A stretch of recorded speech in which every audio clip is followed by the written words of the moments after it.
Assalamualaikum warahmatullahi wabarakatuh. Kembali lagi bersama saya Kartika, NIM 34021902030, kelas manajemen H, tugas Kombis 2. Untuk tugas komputer 2 pertemuan ke-7 ini kita ditugaskan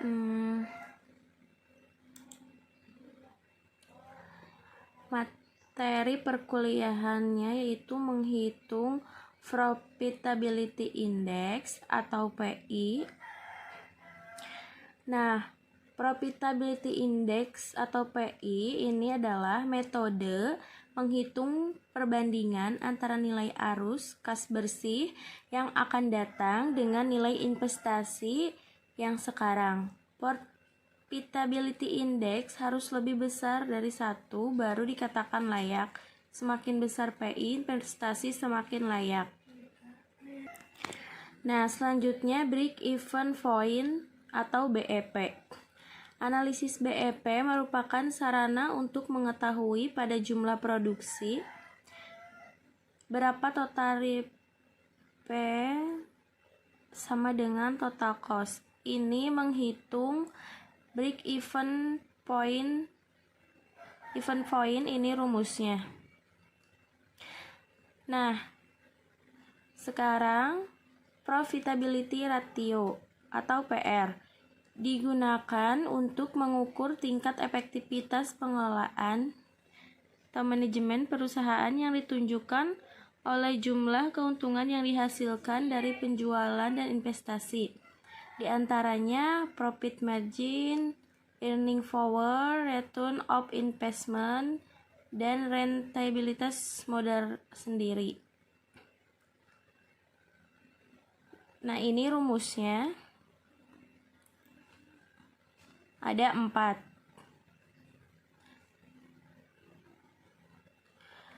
Selanjutnya, benefit cost ratio,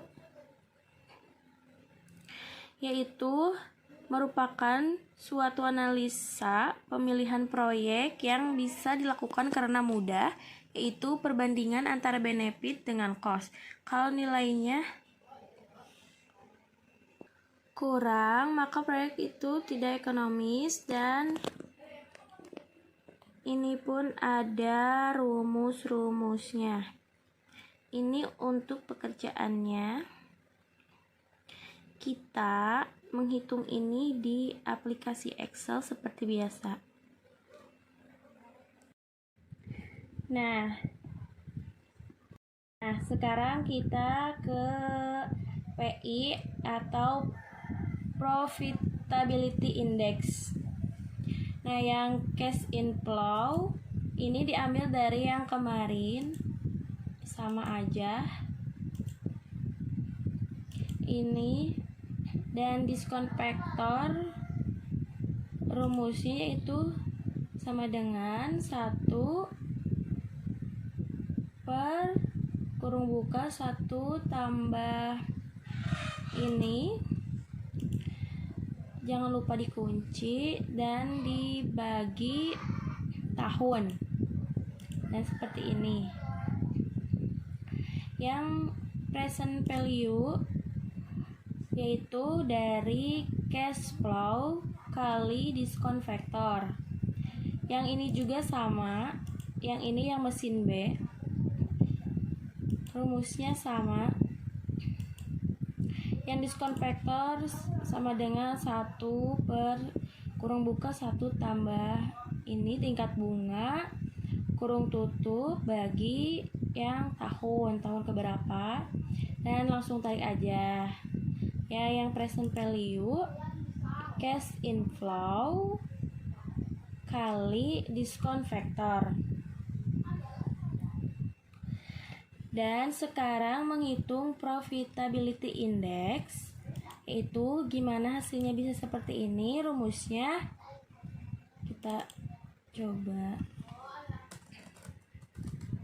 Rumusnya itu sama dengan total present value dibagi investment. Kita langsung enter aja. Nah, hasilnya 1,71. Seperti itu. Kalau yang ini, yang di mesin B, rumusnya sama juga seperti yang di mesin A, sama dengan total bagi investmentnya 32 juta. Nah, seperti itu. Yang mesin A yaitu totalnya 1,71, yang mesin B 1,27. Ini sudah bisa untuk dibandingkan.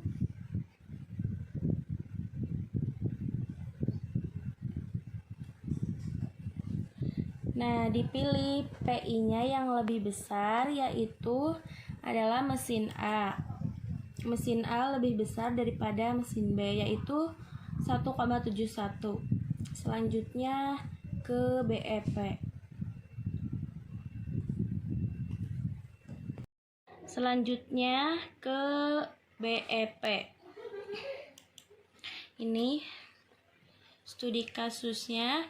Perusahaan XYJ telah memproduksi produk minuman sebanyak 20.000 dengan harga jual 250.000 per unit dan biaya tetap sebesar 2 juta dan biaya variabel 2.500.000. Sedangkan biaya variabel per unit sebesar 125. Berapa jumlah unit yang diproduksi, yang menggambarkan perusahaan tidak mengalami kerugian dan juga tidak mengalami keuntungan. Dan kita mencari BEP unit dan BEP rupiah. Nah, jumlah produknya itu 20.000, diambil dari soal dari sini.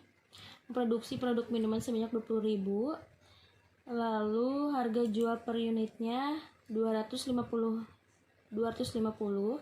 yang ini. Nah, total penjualannya yaitu 5 juta. 5 juta dari mana? 5 juta itu dari jumlah produk dikali harga jual.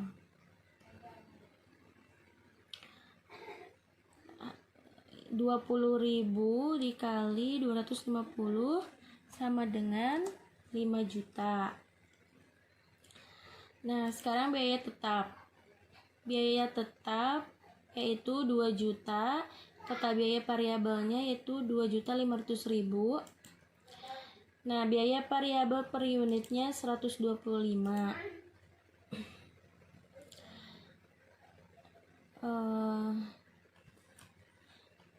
Perbandingan variabel penjualannya yaitu biaya variabel per unit dibagi harga jual per unit.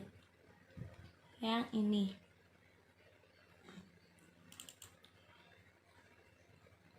Seperti itu. Dan isinya begitu. Selanjutnya BEP dalam unit. Rumusnya yaitu yang ini, BEP unit sama dengan fixed cost dibagi price atau per unit dikurangi variable cost atau per unit.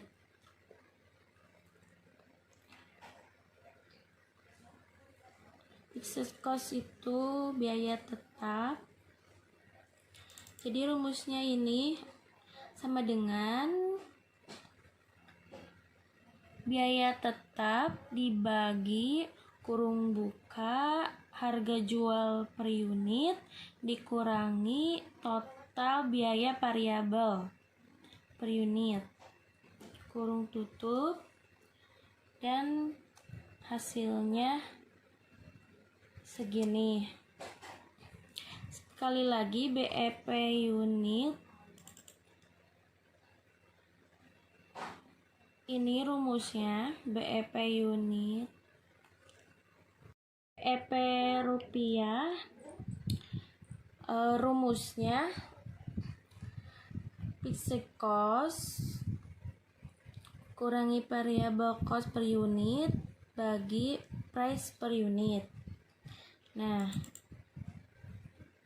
rumusnya ini sama dengan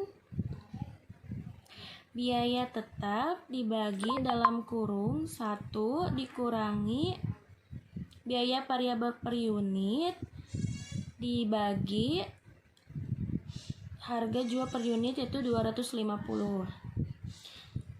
Jadi hasilnya segini. Dan hasilnya yaitu 4 juta. BEP rupiahnya 4 juta. Nah, BEP unit 16.000.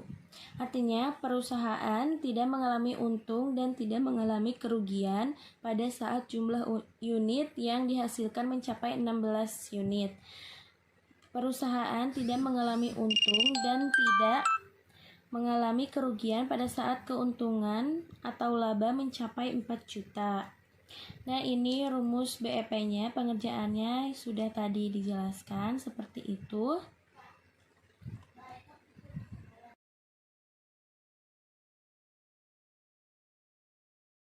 Selanjutnya, profitability ratio atau PR.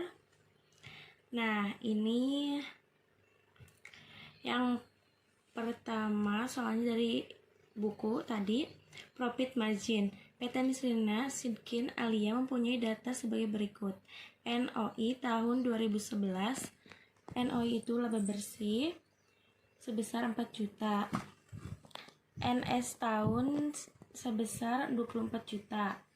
Saudara sebagai perencana bisnis diminta untuk menyelesaikan analisis profit margin atau PM. Nah, NS ini penjualan. Kita masukkan saja buat tabel dulu seperti ini. Lalu masukkan NOI-nya dan NS. NOI 4 juta. Rumus profit margin sama dengan NOI dibagi NS dikali 100%. Jadi di sininya 100%. Kita masukkan NOI-nya 4 juta, NS-nya 24 juta, masukkan dan 100%. Nah, selanjutnya PM atau profit margin-nya kita hitung terlebih dahulu. Rumusnya ini sama dengan NOI dan kita coba terlebih dahulu. Ini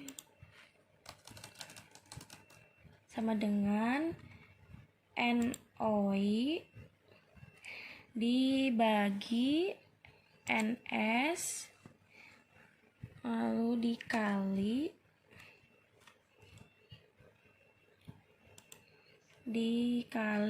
100%.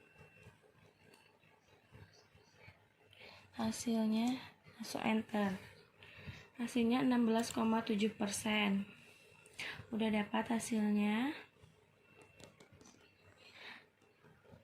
Selanjutnya earning power atau disingkat EP. Ini soalnya di buku sama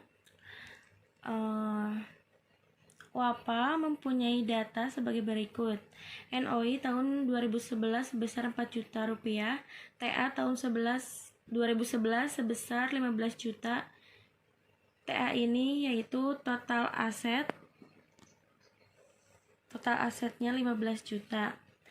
Diminta untuk menyelesaikan analisis earning power. Kita masukkan saja yang tadi, NOI-nya 4 juta, TA-nya 15 juta, dan ini 100% sama seperti yang di atas.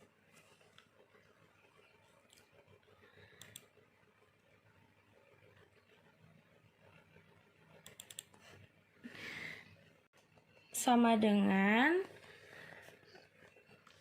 NOI bagi ini kali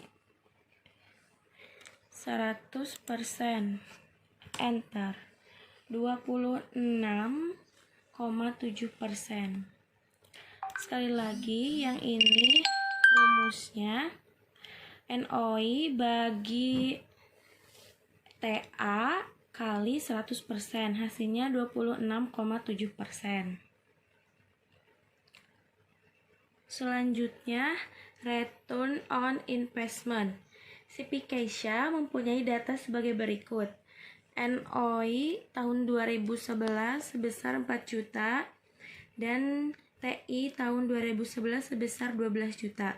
Hitunglah ROI, dan jika cost of capital sebesar 20%, maka hasil ROI layak atau tidak.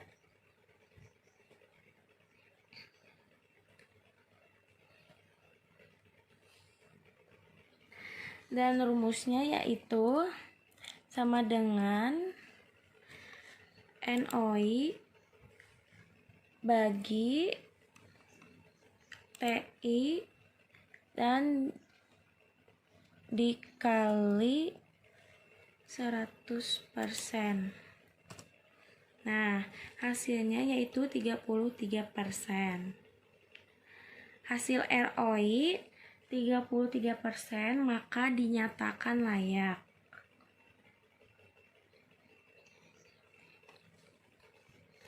Hasil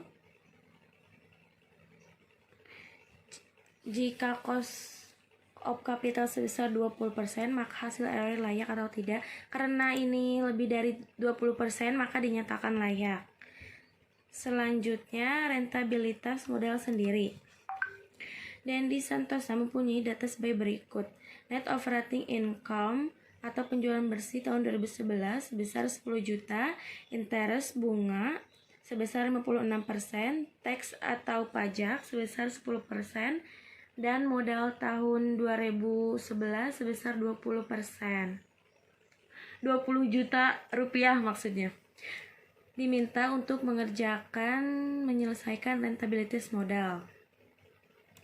Kita membuat tabel dulu di sini. Ada NOP-nya yaitu net operating income, dan interest, dan taxes atau pajak. Kita masukkan aja di sini 10 juta, interestnya 5%, dan taxes atau pajaknya 10%. Dan rumusnya yaitu seperti ini. Dan rumus yang ini kita contohkan lagi, sama dengan NOP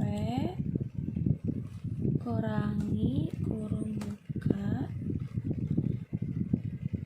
NOP kali interest 5% tambah ini lagi, lalu kali taxes kurung tutup.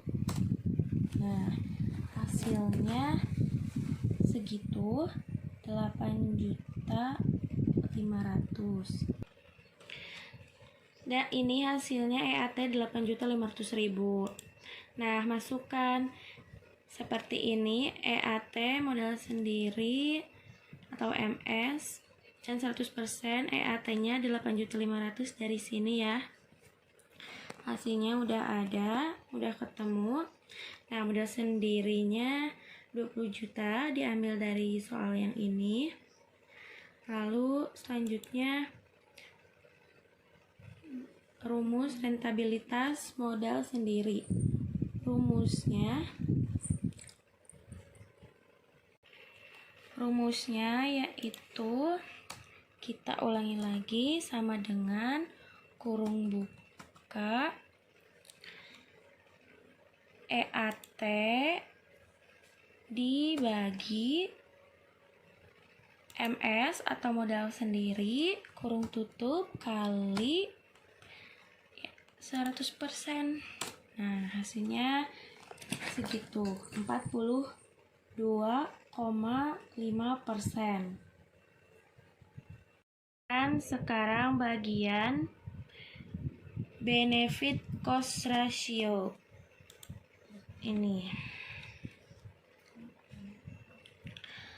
Ini ada benefit cost tetap dan benefit cost tidak tetap. Soalnya juga ada di buku komputer bisnis. Suatu proyek pengairan mempunyai investasi awal pada awal tahun pertama adalah 1 miliar. Ditentukan bunga bank sebesar 5%, depresiasi selama 30 tahun dengan nilai residu 10%, dan biaya operasional atau BO sebesar 20 juta.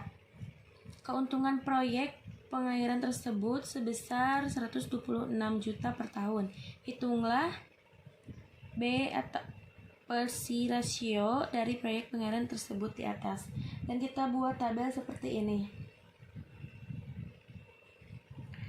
Investmentnya yaitu 1 miliar. Kita tulis di sini bunga banknya 5%. Yang ini selama 30 tahun dengan nilai residunya adalah 10%. Depresiasi 30 dan biaya operasional 20 juta. Total biayanya yaitu semuanya 100 juta. Dengan cara menghitung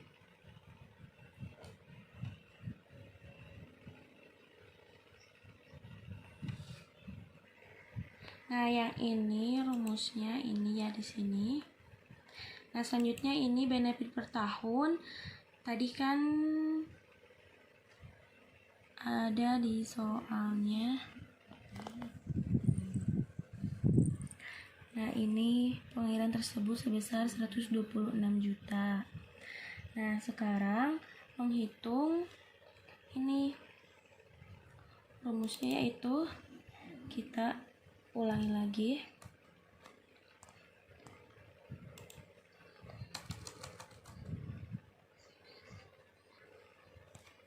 Sama dengan benefit per tahun bagi total biaya. Nah, hasilnya 1,26. Dan dari hasil perhitungan ini benefit cost rasionya yang ini lebih dari 1. Dapat disimpulkan bahwa proyek tersebut layak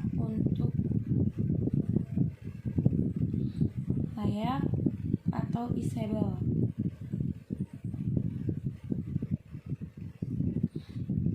Selanjutnya benefit dan cost tidak tetap, yaitu suatu proyek pengairan mempunyai investasi awal pada awal tahun pertama adalah 1 miliar dengan bunga bank setiap tahunnya berubah, misalkan pada tahun pertama sebesar 5%, tahun kedua sebesar 6%, dan tahun ketiga 8%. Depresiasi selama 30 tahun dengan nilai residu 10%, dan biaya operasional atau BO sebesar 20 juta. Keuntungan proyek pengairan tersebut sebesar 126 juta per tahun. Kita masukkan seperti yang tadi. Ada investment, rate, residu, depresiasi, biaya operasional, total biaya, benefit per tahun. Masukkan investasi awalnya 1 miliar, bunga bank 5%, nilai residu 10%, depresiasinya 30 tahun, biaya operasional 20 juta, total biaya 100 juta, benefit per tahunnya 126 juta. Sama kayak yang tadi, hasilnya sama juga 1,26, sama aja, dan cara penghitungannya juga sama. sekarang biaya tahun kedua. Investasi awalnya yaitu 1 miliar, bunga banknya 6%, nilai residunya 10%, depresiasi 30%. Cuma bedanya dari bunga banknya, dan total biayanya 110 juta, benefitnya masih sama, dan penghitungannya sama seperti tadi. Rumusnya yaitu rumusnya 126 juta dibagi total biayanya. Nah, hasilnya yaitu 1,145. Nah, dari hasil penghitungan tahun kedua yaitu di atas 1. Di atas lebih dari 1, dapat disimpulkan bahwa proyek tersebut biaya tahun kedua layak juga atau feasible. Nah, selanjutnya ini biaya tahun ketiga. Bunga banknya yang diganti cuma ininya 8%. Investmentnya sama 1 miliar, nilai residu 10%, depresiasi 30, biaya operasional 20 juta, totalnya jadi 130 juta. Benefitnya sama 126 juta, dan hasil benefit rasionya 0,969. Kita lihat lagi penghitungannya, benefit bagi total biaya.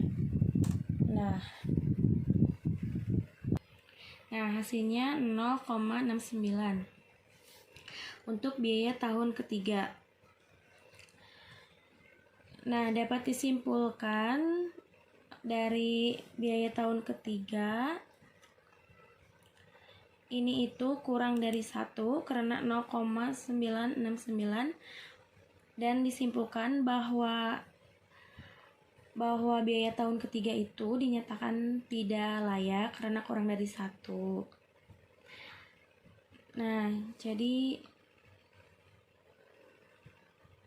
untuk yang pertama tadi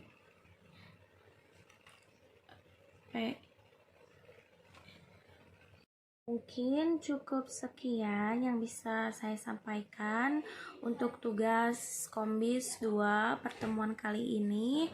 Mohon maaf apabila ada kesalahan kata dan kurang dimengerti, karena saya juga masih dalam proses belajar. Terima kasih. Wassalamualaikum warahmatullahi wabarakatuh.